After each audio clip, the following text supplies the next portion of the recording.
My parents didn't just skip my MIT graduation. They skipped it to watch my sister dance in a tiny auditorium that smelled like old carpet and cheap perfume. While families around me screamed, clapped, cried, I walked across that stage with a smile I practiced in the mirror, knowing the people who were supposed to cheer for me were cheering for her instead. The applause felt distant. The empty chairs felt louder. And somewhere between the dean's handshake and the silence that followed, a decision formed so sharp it almost scared me. Because that day wasn't the real betrayal. It was only the beginning. I grew up in a house where love was measured, weighed, and quietly redirected toward the daughter who shined the brightest. From the outside, we looked like every polished American family on a quiet suburban street, fresh-cut lawn, warm porch, light-framed photos lining the hallway. But if you looked closely, every frame told the same story: Mira in a tutu, Mira holding flowers, Mira mid-pirouette while our mother Lorraine beamed beside her. My own achievements were there too, just smaller, tucked lower, almost like decoration. I used to wonder if I was imagining the imbalance. Maybe every older sibling feels overshadowed. Maybe every family has a favorite child. But by the time I was 12, the pattern wasn't subtle anymore. They forgot my birthday that year completely. We were driving home from one of Mira's rehearsals when my mother gasped, almost annoyed with herself, and said, "Oh, sweetheart." Was that today? I shrugged it off, pretending it didn't sting, but I kept my silence pressed between my teeth the whole ride home. In high school, when I won an academic award that required a short speech, I scanned the audience and saw 2 empty seats in the second row. The counselor whispered, "Maybe traffic wasn't the reason. Mira had a last-minute callback for a dance program 2 towns over." My father, Gregory, told me later, "You're strong. You don't need us there for every little thing. Every little thing." That phrase clung to me for years. They bought Mira a used car the moment she turned 16, a silver one with a giant red bow.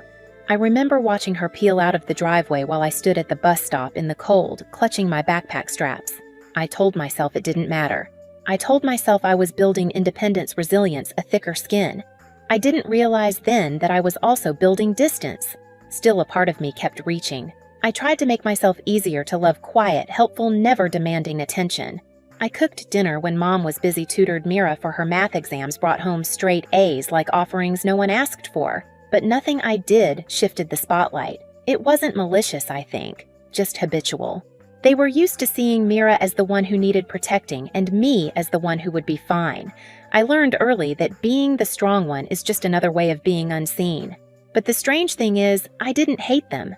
I longed for them, for that look parents give when they're proud when they see you really see you. I held on to the hope that someday, one day, they would turn toward me with the same warmth they gave Mira without thinking. I didn't know that the day they finally turned would be the day I no longer needed them. Graduation morning should have felt triumphant. The air on campus carried that electric mix of nerves and celebration, the rustle of gowns, the click of cameras, families shouting names across the lawn. I remember tightening the zipper on my cap and gown in a quiet corner, telling myself not to look for anyone. Not this time. Not after the week of vague texts and "we'll see, sweetheart." Still, I saved 3 seats. Habit is hard to break. When I walked toward the ceremony, the sunlight hit the rows of folding chairs like a spotlight. Parents waved programs in the heat. Kids held bouquets for their siblings. It was chaos and joy and belonging, everything I secretly wished for just a few feet out of reach. My row filled quickly. The 3 seats beside me stayed empty. When my name was called, the applause sounded the same as everyone else's, but it felt different, hollow, borrowed. I crossed the stage with a smile I practiced in the bathroom mirror that morning, pretending it didn't hurt. The dean shook my hand with a warm, puzzled look, the kind reserved for students whose families are running late. He whispered, "Congratulations." I whispered, "Thank you." And then I stepped off the stage into a silence only I heard. After the ceremony, I checked my phone. 1 message. From Mom. "Sweetheart, Mira's recital time changed. We just couldn't miss it. She was breathtaking tonight. You would have loved it." No. How did it go? No, we're proud of you. Just Mira. Always Mira. My fingers felt numb as I scrolled through the photos she attached Mira in a layered pink costume, cheeks flushed with glitter. Mom beaming so wide her eyes turned crescent-shaped. Dad was in the photo too, front row smiling like the world began and ended on that stage. I stared at their faces longer than I care to admit. A second message followed. How was your little ceremony? Little. 4 years of sleepless nights, labs that stretched past midnight, research that nearly broke me in half, the acceptance into a program most people only dream of, and it was a little ceremony. I sat on a bench under a blooming tree and let the breeze cool the sting in my eyes. Around me, families hugged, cried, posed for photos that would sit on mantles for decades. I watched them not with envy, but with a dull, heavy clarity. I realized, maybe for the first time, that my parents weren't going to change. Not for a degree. Not for a milestone. Maybe not ever. I didn't call them back. I didn't send photos. Instead, I went back to my apartment, sat on the edge of my bed, and opened my contacts. One by one, I blocked their numbers. Then their emails. Then the group chat that had never included me in the first place. It wasn't a dramatic moment, just a quiet decision, a boundary forming like a clean, straight line. Seattle didn't feel like an escape at first. It felt like a blank page, too white, too quiet, too honest. My studio apartment was small enough that I could touch the kitchen counter and my bed without moving my feet, but it was mine. I remember the first night, clearly, rain tapping the window, the hum of the old fridge, the ache of a boundary newly drawn. Cutting my parents out hadn't made me feel strong. It made me feel unanchored, like I'd stepped off a cliff and was waiting to hit the ground. But the city had a way of catching me. I started at a research-focused tech job. No flashy corporate names, just a team of sharp minds who cared about ideas more than hierarchy. My manager, Priya, noticed I worked through lunch every day and nudged a granola bar onto my desk with a dry, "You can't innovate if you faint." Jenna from down the hall invited me to kickboxing class to punch out whatever childhood trauma remains. Leo introduced me to a tiny cafe that served bitter coffee and warm light. Somehow they became the first people who saw me without comparing me to anyone else. At night, I'd sit in my thrifted leather chair facing the city skyline, listening to the rain slide down the glass. Healing wasn't linear. Some days I woke up breathing easier. Other days, a random scent or a passing comment opened the wound again.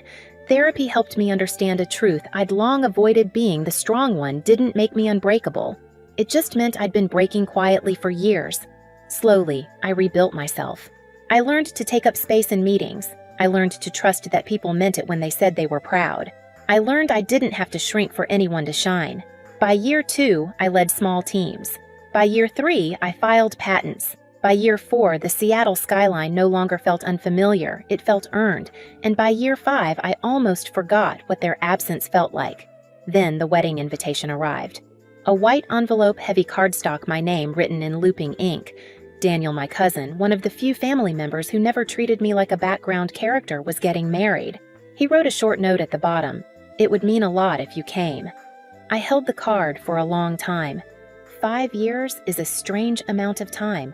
Long enough for people to age, but not long enough for patterns to disappear.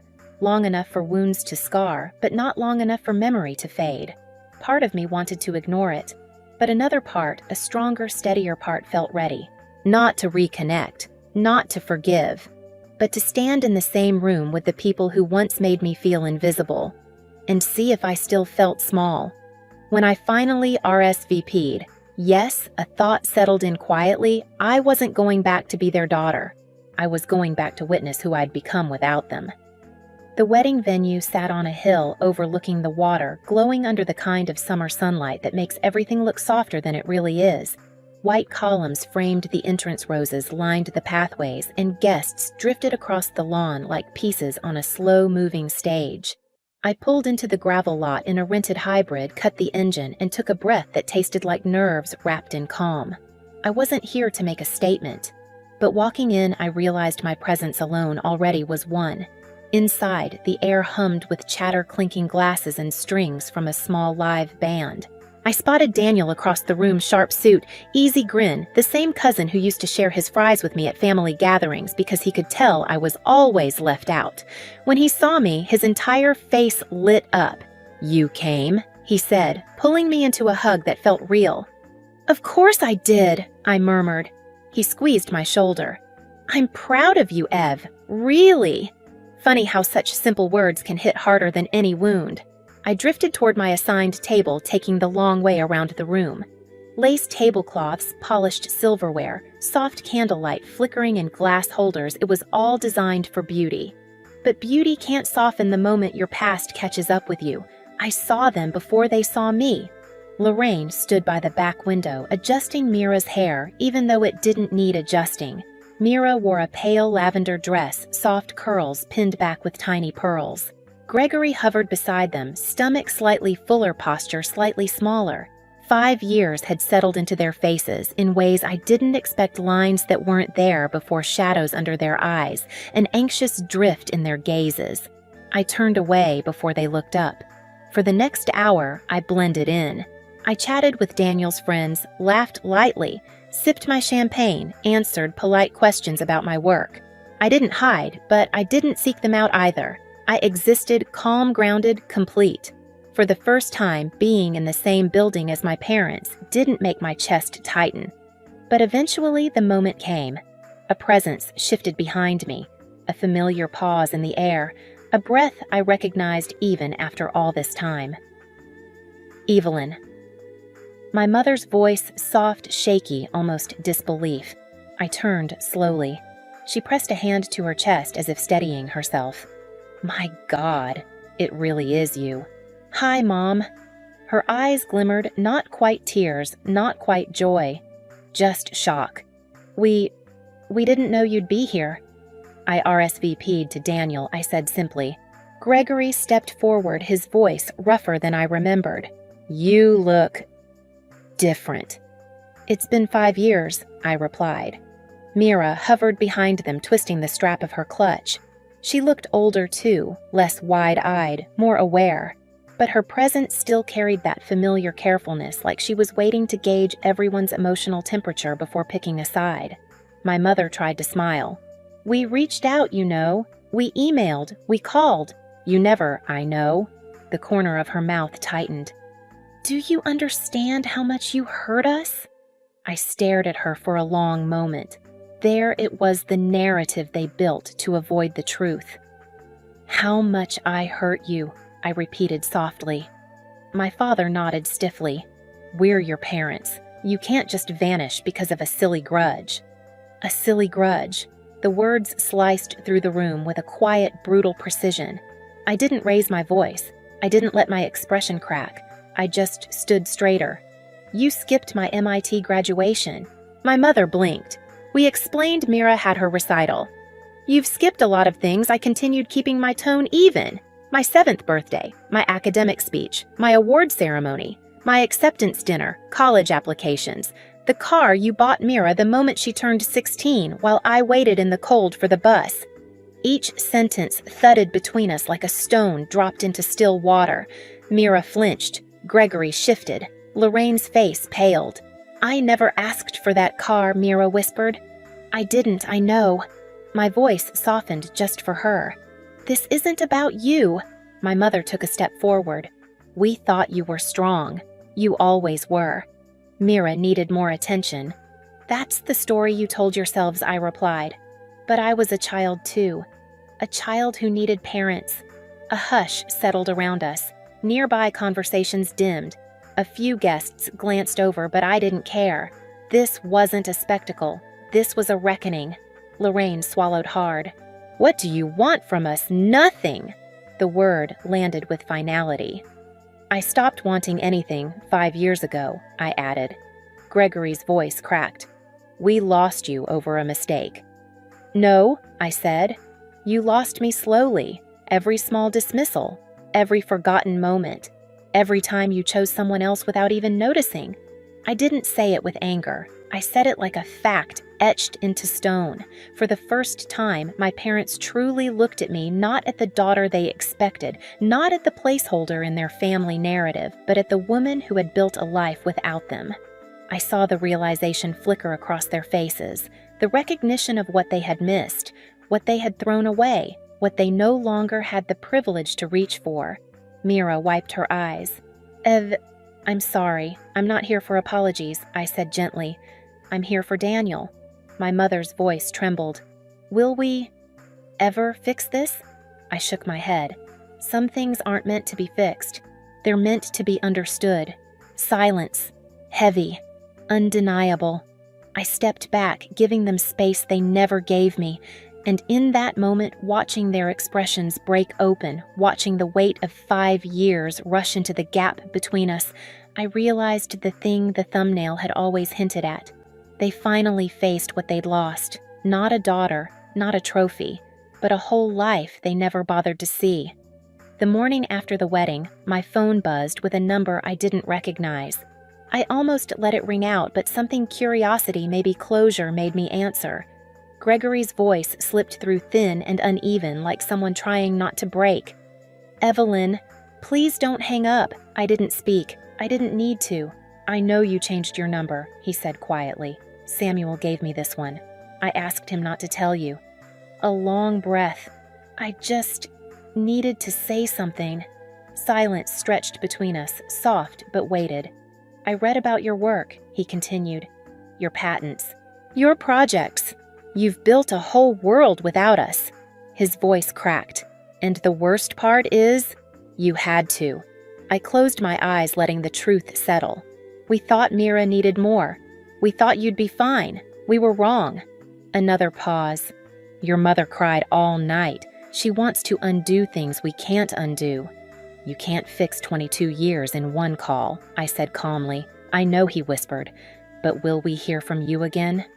Maybe, I replied. Maybe not. And I ended the call quietly, without regret. I flew back to Seattle that evening, watching the coastline fade beneath the clouds. The city lights greeted me like an old friend, steady and familiar. When I walked into my apartment, Tesla, the cat who chose my keyboard as her favorite bed, curled around my ankles, and Daniel texted a picture from the wedding thanking me again for showing up. Life felt quiet, honest mine. Sometimes people ask if I regret cutting my parents out. I don't. Peace isn't built from pretending things were fine.